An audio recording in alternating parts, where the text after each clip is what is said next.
Welcome to the Family Builders Podcast. No matter what our family dynamic is, we can all use some help from time to time. Our hope and prayer is that this podcast is a help and a blessing to you each and every week. And now our host, Pastor David Moore, and co-host, Pastor A.J. Harold. Hello, fellow builders. Welcome to another week's episode of the Family Builders Podcast. This is your host, Pastor David Moore from Lakeview Baptist Church in Newcastle, Oklahoma. And I am not this week in Newcastle, Oklahoma. I am privileged to join my co-host live and in person. And, we're not going to be live when you hear this, but we're live now, I think. And we're in the palatial Crystal Studios high above the Hollywood Hills in sunny, perfect California. Brother Harold, how are you this week? I'm doing great. No sun today, but I'm doing great. Well, it's California, so we just pretend. I mean, they pretend like they have a state. They pretend like they have, good taxes. Might as well pretend there's sun, right? Well, but anyways, we'll move on. It's good to be back this week for Family Builders Podcast, and we are excited to be here together in the same room. Yes. But we're not alone. We are joined by our special guest this week. We'll introduce him in just a moment. But before we do, I just want to remind our listeners, if you have questions or comments about previous episodes, please feel free to email us, familybuilderspodcast@gmail.com. You can go to our Facebook group and join. We also, we're working on some different things through social media. We have an Instagram page now, Family Builders Podcast. We also have a Facebook group, and then we have a Facebook page. I don't even understand how all that works. But just look us up on social media. We're there, all right? We're trying to be there more, so hopefully that will be a benefit to you, and you can interact with other family builders and kind of build this community. So we appreciate your participation there. Brother Harold, I was talking with my dad this past week, and he, of course, is the owner of Midwest Christian Academy that has been our faithful sponsor. And someone might say, well, Pastor Moore, that's why they're your sponsor, because he's your dad. Let me tell you something. That relationship would have nothing to do with it. If he didn't think this was a valuable means to convey to people, he would not have any part of this podcast. But I was talking with him, and he was just sharing with me some things about homeschooling and about the work at Midwest Christian Academy. And, I'm a firm believer in Christian education. I raised all my kids with Christian homeschooling through Midwest Christian Academy, and I'm just amazed over and over again at the benefits received there. It's a fully accredited homeschool organization. Your student will graduate with a transcript and with an accredited high school diploma, accredited not by the government, but by a private school accrediting organization. You will receive report cards. They will help you with academics. They keep all the records for you. It's a terrific support system for those families wanting to do homeschooling. If you go to their website, www.midwestchristianacademy.com, you use the code BUILDERS on the referral line, you get a 50% discount on your first year's registration fee. www.midwestchristianacademy.com. Do right by your kids, get them a Christian education, do great by your kids, and enroll them in Midwest Christian Academy. Well, Brother Harold, you have a builder's tip for us this week. I do. The builder's tip this week is entitled, Keep Your Tools Handy. I looked up the construction of the White House. On 13 October 1792, that's when construction began. It was finished on 1 November 1800. But it's been a lot of years since 1800. And one thing they've had to do over and over and over and over again was remodel, renovate, etc. And as family builders, we're never really done. There's always work to do. So keep your tools handy. Remember, except the Lord build the house, they labor in vain that build it. It's awesome when our first grader becomes a second grader, but we're not done. First grade's done, but we're still building. So keep your tools handy. That's great. That's a great point. And man, what year did you say they started building? 1792. And finished? 1800. So 8 years, if my math hasn't failed me. I'm going to say yes. 8 years. And really no power tools, just all rudimentary type, what we would consider primitive tools. And imagine going to work every day for 7.5 years and the project isn't done. Yeah. And we live in a society that is so built on now, Right. now. Microwave. Right. So the things that take longer, we sometimes view as not important or not worthwhile. But when it comes to building a family, those are the things that take the most time, are the most important, and the most worthwhile. So it's a great tip. Keep your tools handy. So we want to get into this week's interview. We have with us this afternoon. We're just delighted and Brother Harold honored Absolutely. to have with us Dr. John Goetsch, the Executive Vice President at West Coast Baptist College. Brother Goetsch, you kind of tongue-in-cheek while ago said you're the Executive Vice President in charge of executions, right? Yes. As I'm sure many a freshman has quaked in their boots at that title, but been at West Coast for 29 years now. And before that, been in full-time evangelism, been in the gospel ministry for 50 years, him and his wife, Diane. We're so thankful that you could be with us today to help us to build families. And so, Dr. Goetsch, the reason I wanted to talk to you today and kind of have this interview is I have seen, and I'm sure in your position at West Coast Baptist College, you have seen incidents where students arrive at college and they may have been the number one student academically in high school, where they went to high school. They may have been the star of the basketball team or the football team or the debate team or the volleyball team. They may have been the most popular student. They may have been the one who showed up with their bill paid ahead of time. They just seemed like they were ready. But then when they got there and they weren't under mom and dad's direct immediate supervision, maybe they weren't as maturity level ready as they should have been. And having seen that over the years, I was thinking what a great insight you would have for our family builders. And what are some things, what is maybe the number one thing that comes to your mind that you would say to, if I came up to you and said, Dr. Goetsch, I've got a 13-year-old son, and what should I be working on with him as he goes from 13 to 14 to 15? What would I be working on him now to get him ready so when he's 18 and 19, you don't have to work on that with him? Well, first of all, thank you for the privilege of being with you guys today, and appreciate so much what you're doing, because the first and foremost institution that God ever created was the home. Right. And when you look at the problems that we do see today in culture, in churches, in lives, you can almost always trace it back to the home. Exactly. And that's a biblical, I think, approach, but also practically speaking, our homes need as much encouragement as we possibly can get. Right. Especially with the attacks daily from the world. Yes. I was saying in a class this week, if you're looking for the mom, dad, picket fence out front, dog, cat, 2 kids, that person doesn't exist in America anymore. Right. The nuclear family is kind of been nuked. Yeah. And so it just doesn't exist. So what's happened is, of course, we're taking young people today from a culture that is in many ways contrary to God and his word and his plan.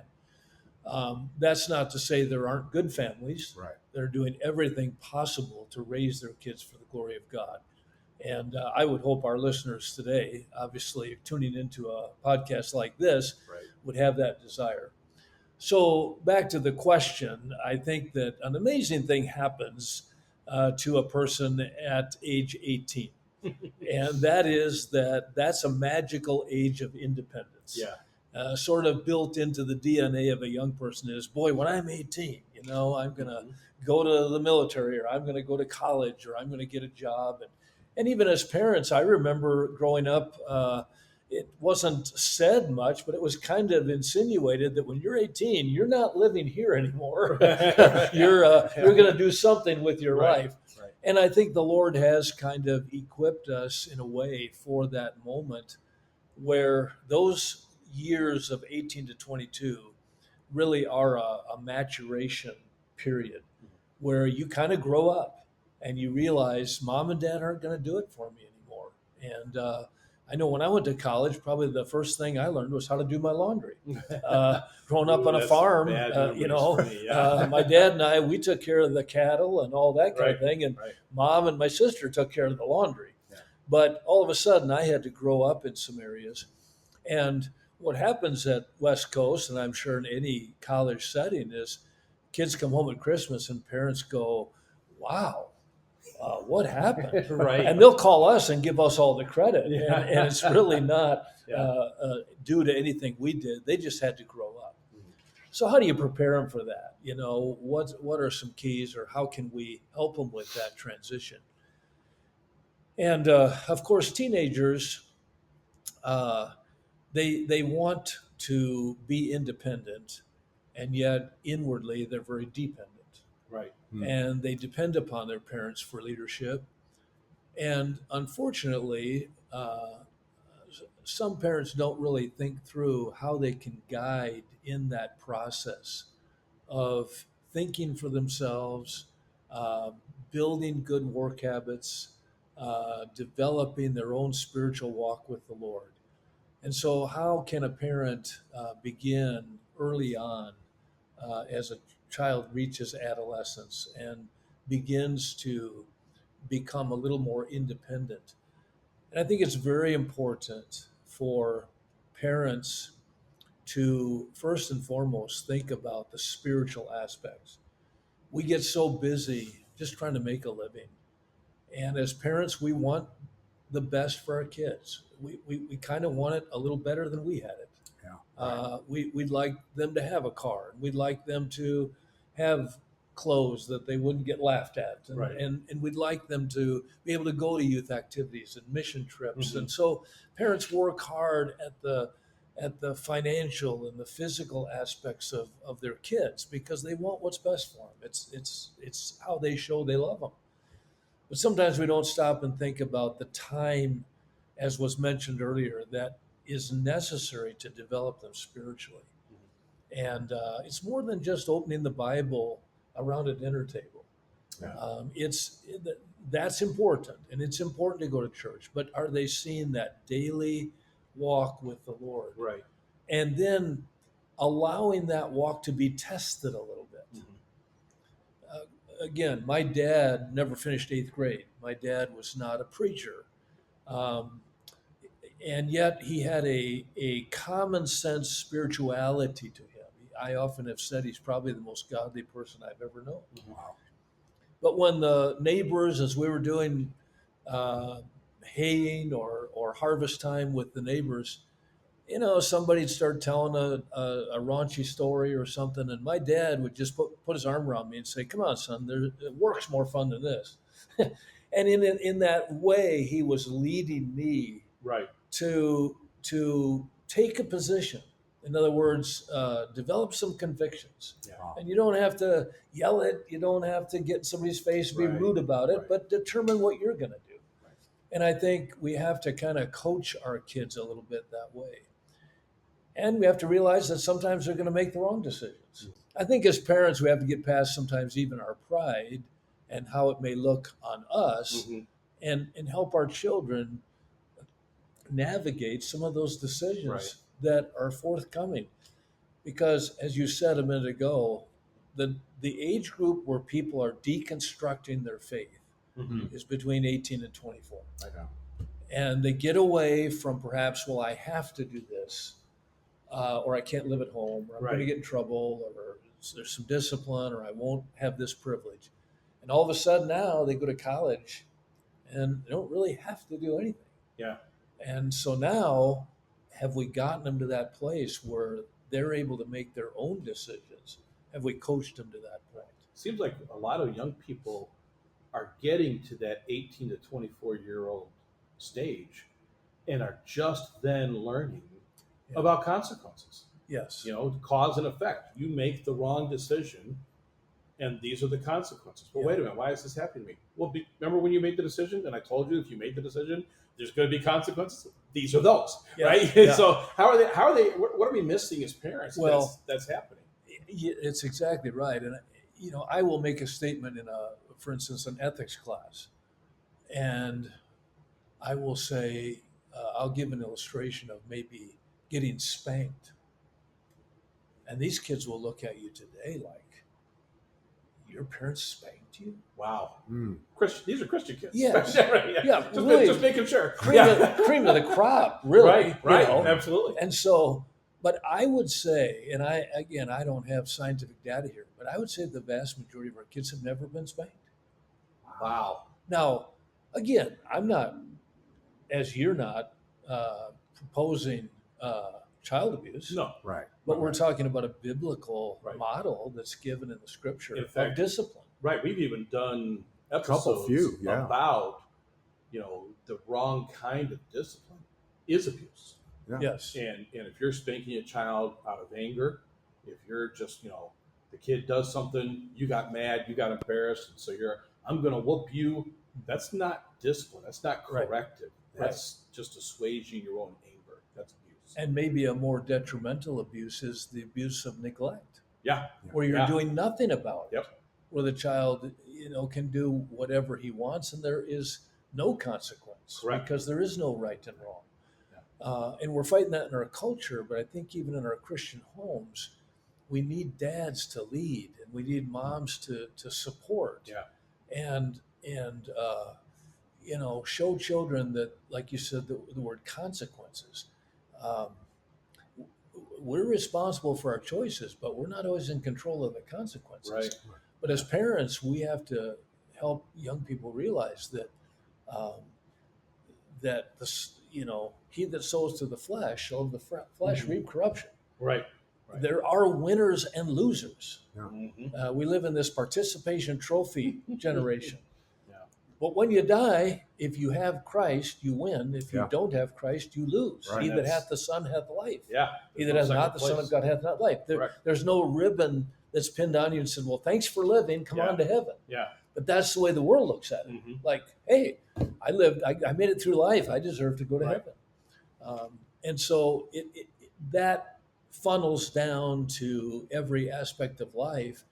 And so what we find is, okay, they come into a Bible college, and now there are some rules, and there is some structure, and classes start at this time, and again, you have a lot of good students today that have come out of homeschool environments where the schedule is a little more Relaxed, fluid, right? more relaxed, kind of do things on their own. Mm-hmm.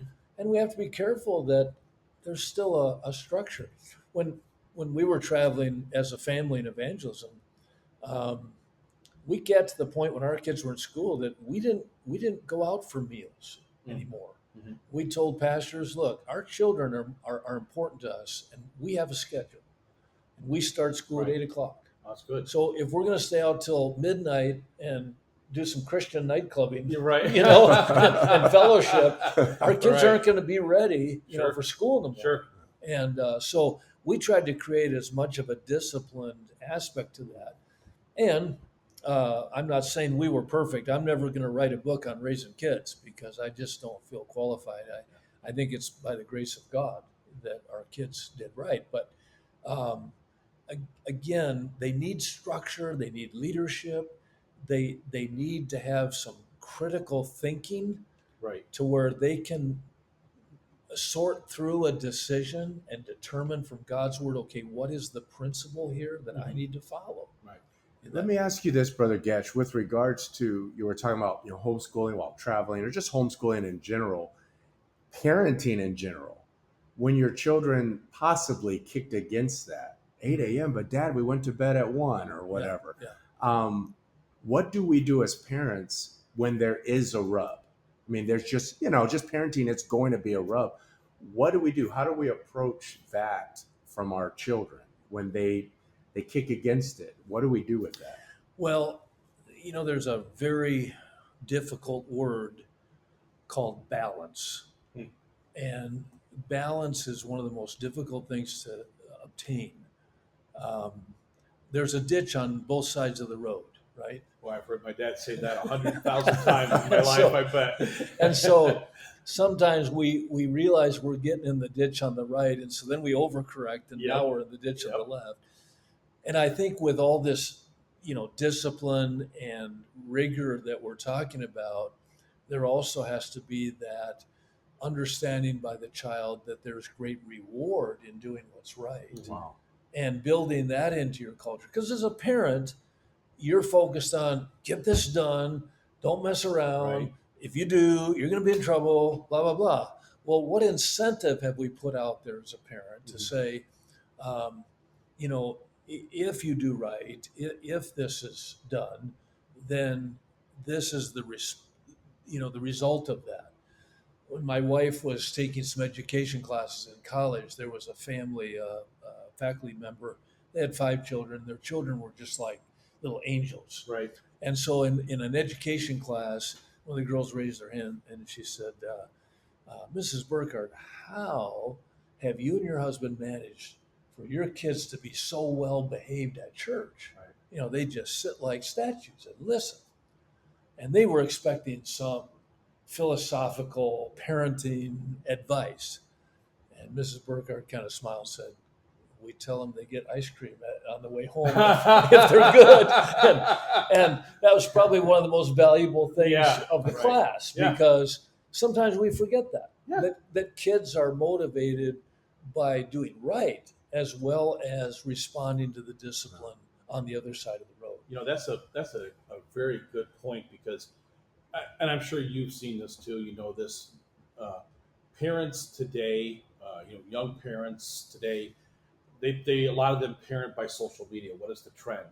Whether it's don't let your kids have any red dye, or don't let your kids do this or that or the other thing that we never even thought of when our kids were little. But they're in a lot of ways they're reinventing the wheel. Sometimes it seems the principle of the carrot and the stick is still a working principle. Rewards if you do right, consequences if you do wrong. And what I found with my family when my kids were younger, we found a time when our 3 oldest were teenagers where I realized they were not making decisions as much as they were just following orders. And I actually talked to my wife and I said, we need to give them a little bit of independence, a little bit of room to grow and be able to have some situations where they make decisions, because there's going to come a time we're not there, and we don't want that to be the first time they made a decision. We want them to make a decision now on their own, where we're here to clean up the mess if we have to, And so we told our 3 oldest, okay, you guys have been doing real good. You got your schoolwork done. You did this. So here's the reward. We let them go to our city, had a little like a fair type thing, where you go and you pay $10 and you get 15 tickets and 3 tickets for this ride. And so they went on a Saturday night, just the 3 of them. We weren't there. I've never been more scared in my life as a parent. And they went and we gave them a hard time. You will be not on the road coming home, not even on the porch reaching for the door. You'll be in the door at this time, or this will never happen again. And Dr. Goetsch, they were 5 minutes early. I mean, they were, but to this day, this was, oh my word, this was 20 some years ago, but to this day, they still, to those 3, talk about, remember that time we went to that and we rode the Ferris wheel and we did this, and Mom and Dad actually let us go. So what I learned from that is a little bit of independence when they've proven themselves through obedience is a good opportunity for them to develop critical thinking and to develop decision-making skills. But as a parent, and here's the hard part for you, Brother Goetsch, as a parent, how much is too much independence? Where do I draw the line? Where do I say, because I don't want my kids to get hurt. Right. I don't want them to go through bad consequences, but they have to. So how do I draw that line? Yeah. Well, I think you have to choose when you give that margin and when you don't. For example, I would never let my kids date an unsafe person. Right. That's too big a risk. Sure. They can learn that principle without trying it, right? I was in a meeting one time, and there was a family that had 2 beautiful teenage girls, and every night they drug in the most homely, worthless guys with them. And it was a different guy every night. And I finally said to Dad, how are your daughters getting these guys to church? They're all unsaved. Right. And I was glad they were there. Right. I said, how are you? And he said, well, I believe in evangelistic dating. Oh boy. And I thought, oh my. We don't. One of these days, one of those girls is going to break your heart. Yeah. And so, there's a line there where you say, you're not going to that party. Right. Or you're not going to hang out with that kid. Mm-hmm. But then there are other things that activity that you allow will test their convictions to where they still have something to fall back on and learn from. In other words, it's not going to ruin their life. Yeah. If you allow some latitude there, I think it's important for the parent to have some discernment there as to what, and that may be age related as well. Mm-hmm. As they reach a certain age, I know parents that would set an age for when you can get your ears pierced, or right. Right. And those are little things that maybe a child would look forward to. Okay, I'm 12, I can get my ears pierced. We did that for our daughters. We set an age for our sons too, and it was never. But for, but for our daughters, we did. We said, okay, when you get to this age, you can do that. And so I do think you have to use some wisdom there. It's not like you just throw out a blanket, and every kid may be a little different too. Sure. Brother Harold has more kids 30 or 40. Right. Than we do, so he can speak to that, how each one is different. And maybe it's like coaching a team. They all respond differently. And what button do I push to motivate them? But the principle is the same. The principle is the same. Talking about school, in context of your question about getting kids to want to do something. When we were on the road as a family and doing school on the road, I would always look ahead to the next travel day, and I would say to my kids, "Hey, on this trip, there's a really cool hiking trail. Oh yeah. And if we left, even Friday night after the meeting and drove all night, we could, but then what we would do is we would say, now that's going to be contingent on you getting this much work done, or if you go to school on Saturday this week, we can take Friday off next week and do this cool thing." Mm-hmm. So we always tried to build like that motivation for something good, that they could realize, okay, if I do right, there's a reward. Yeah. I think that's really good, because I know for me, I'm so into discipline, not disciplining the kids, but discipline of time management. Mm-hmm. And so it's like, do this, period. I don't think about do this and I will reward you. I think of do this or else. Yeah. And so there has to be, and thank the Lord for my wife. But my wife balanced out this year for homeschooling. They finished so many tests. There's a reward. This is our first time doing that. Mm-hmm. That didn't come from Dad. Right. That came from my wife, who said, you know what? I see we can improve in this area. Yeah. And so this is good. That's a good builder's tip as well. And Dr. Goetsch, you said something a few minutes ago. You mentioned discipline. And as a parent, often, I know I went through this, and I've seen other parents that I've seen go through this. I'm right here, Brother Mark. Yeah, right. I wasn't going to say, I'm just kind of pointing. I've seen other parents go through, where they'll say, okay, do this, and here's the reward. And the kid doesn't do it. And the parent says, well, we'll give you the reward anyway. Yeah. And what they're teaching them is there aren't any consequences. Right. Everything will be fine no matter what you do. Yeah. When we were doing children's meetings way back when, my wife would teach the wordless book colors. Oh, yeah. One each night. But we didn't use the wordless book. We used a fuzzy Frida. And they were homemade. We'd take a pencil, yellow pencil, gold pencil, and then we'd put a red furry thing, glue it to the top like hair. And then we had all the wordless book colors in. And if you rubbed the pencil, the hair would go everywhere. And the kids loved it. We called it Fuzzy Frida. Uh-huh. Okay. Well, these kids they would die for those things. Mm-hmm. I mean, they would learn their verses. They would be on time. They would, everything. But every once in a while, a kid would have to miss, a night, because the parents would say, no, you got soccer. You got to go soccer. And the parent would come and say, look, my kid didn't come last night. It's my fault. And he really wants that pencil. And we had people offer us $20 for those things. They cost like 80 cents to make, and we would never sell them. And we made more parents mad about that. Oh yeah. But we felt like, hey, there was a standard. Yeah. And your kid didn't meet it. Right. I'm sorry, and you're right. A lot of parents would have the concept of reward and punishment, but then not follow through. Yeah.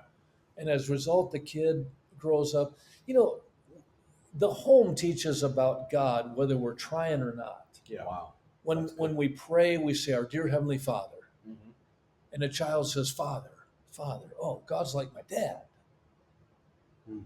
Or we sing these songs about our heavenly home, Mm-hmm. and a kid gets to be 10, and he's like, "Heaven's like my home. I don't want to go there." Wow. And sort of subliminally, he's deconstructing already.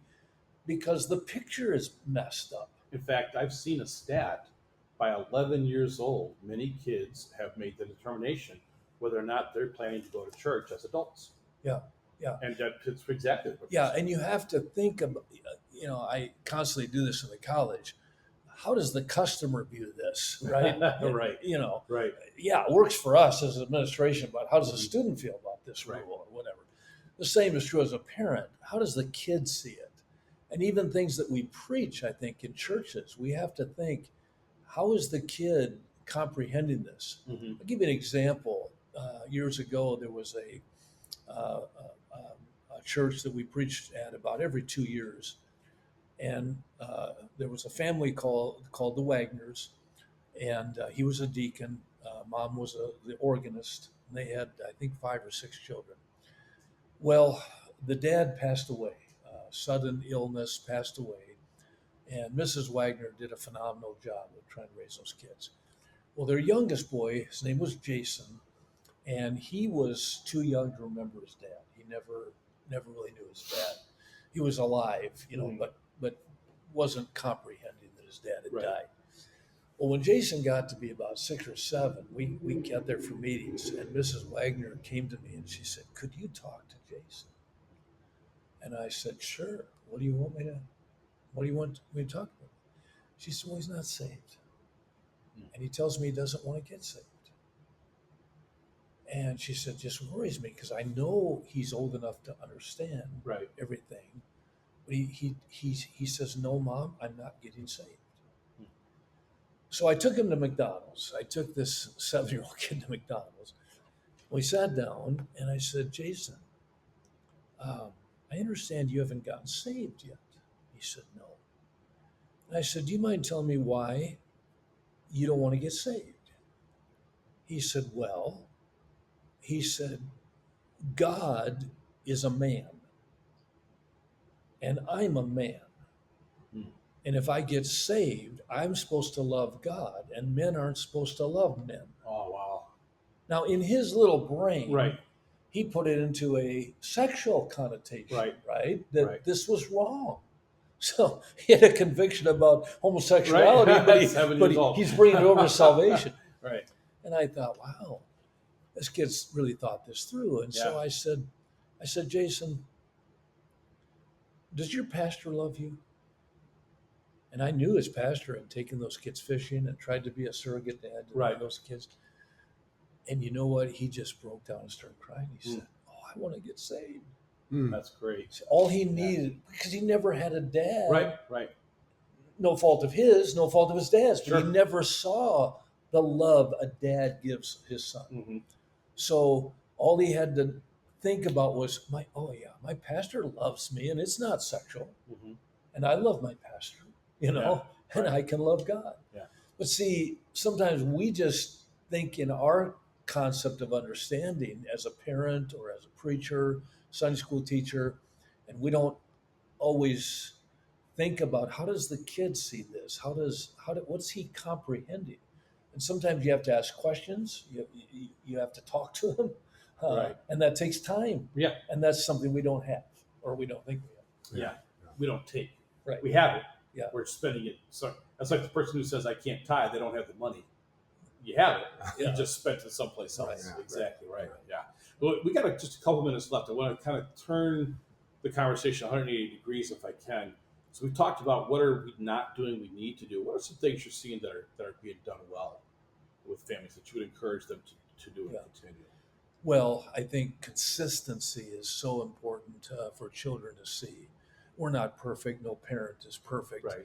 But they need to see a consistent model. That's going to be so important. But on a practical standpoint, teach your kids how to work.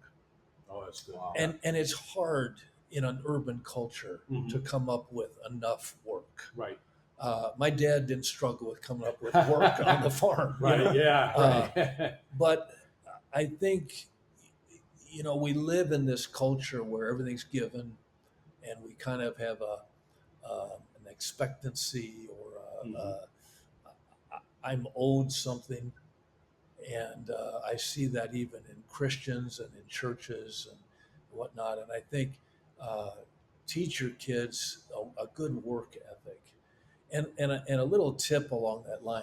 I never heard my dad ever say to me, "Get to work."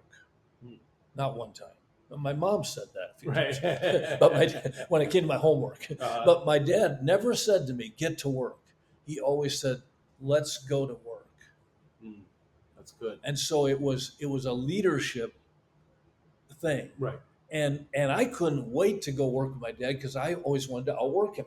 Oh yeah. I wanted Right. to get it done before he could Right. get it done. And so I think if we think about it, there are chores, there are things that we can involve our kids with. It doesn't have to just be taking out the garbage. How about taking them soul winning? How about getting them involved in church work? Positive work, yeah. Things that they can participate in with you and see that consistency in that work ethic. Because boy, when they come to college, all of a sudden money and time and all those things have to be managed.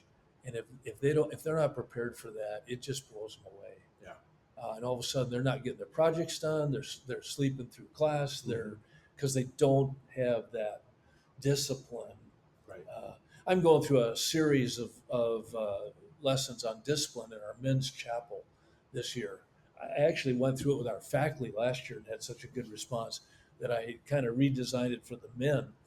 And I'm telling you, these guys come up and say, "Man, I have never heard some of these things," and I'm thinking, I knew this when I was 5. Just principles of right. It was such a different discipline. world then, yeah. And I didn't come from a perfect home, but I'm thankful that there was that. We just never missed church. There was never a reason to miss church. Things like that were just kind of part of your DNA as you became an adult. And these kids are like, whatever. It's my least favorite word, whatever. Oh yeah. What are you doing today? Whatever. Come on, get a plan. Yeah, that's good. I think that's really, here at Family Builders Podcast, one of the things that has been kind of a recurring theme with us is the need for consistency and how that does require discipline. And basically it all comes down to this. It's hard work being a good parent. Yes. It's hard work parenting your kids. It's hard work being a husband. It's hard. My wife says it's hard work being a wife. I wouldn't know personally, but it's hard work being a spouse. It's hard work. Everything in life is hard work, and we've gotten away from this idea that that's a good thing. Hard work is a punishment. No, hard work is a good thing. We're supposed to work. Instituted before the fall. Right. Work. Right. Adam had a job. It only became bad after the fall as a result of the fall. Right. The thorns came. Exactly right. Yeah. And I'll say this: I used to think as a young parent, boy, if I could just get these kids to 18, I can rest. Now I've got kids that are 47. Right. I've got great grandkids. Yeah. And it's like it doesn't end. Yeah. Keep your tools handy. Right. Yep. Exactly. I've heard that somewhere recently. Yeah. Yeah. I know what you mean exactly. You think, well, if I could just get them into high school, they'll be, now if I could just get them through, to graduate. Oh, now if I could just get them through college, if I could just get them all married off, they're all married. Oh, now I'm worried about the grandkids, now, and it's not worry like anxious, like I don't trust God. It's worry, have I done my job as dad, as leader, to show them how to make the decisions? Brother Harold, we've talked about this before. My son, his house was so hot because And I said, son, don't you have air conditioning? He said, yes. And I said, well, could we turn the thermostat down? It's really hot in here. And he was kind of sheepish. And finally his wife said, Dad, he doesn't know how to work the thermostat. And I said, well, how do you not know? He said, Dad, you never let me touch it. And I realized his failure wasn't his failure, it was my failure. Yeah. Because I hadn't taught him. So it's every single thing we do. It's hard work to teach our kids, but it's worth it. Well, and as a parent, you're doing it for the first time. Yeah. You know, you there can was no apprenticeship. You can listen to thousands of podcasts. Yeah. But your kid is different than mine, Yeah. and your home is different than mine, and your circumstances are different.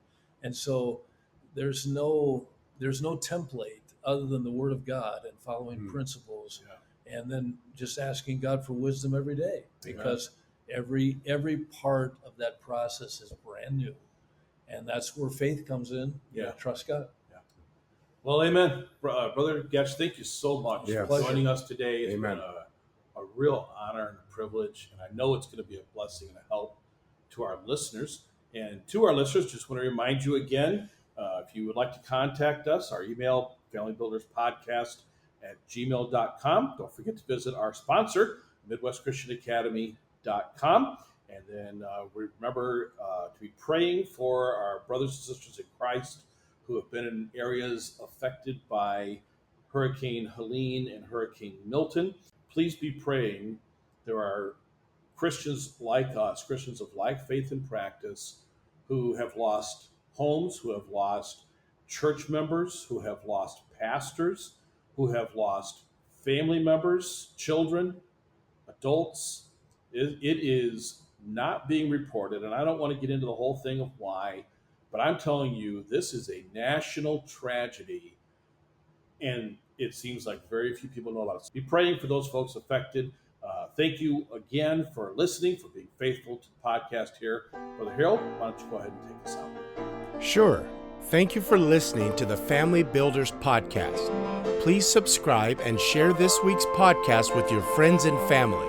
Also, if you have any questions for either of us, please do not hesitate to email us at familybuilderspodcast@gmail.com. Who knows? Maybe we'll even answer your question on one of our future episodes. Until next time, Family Builders, never let up.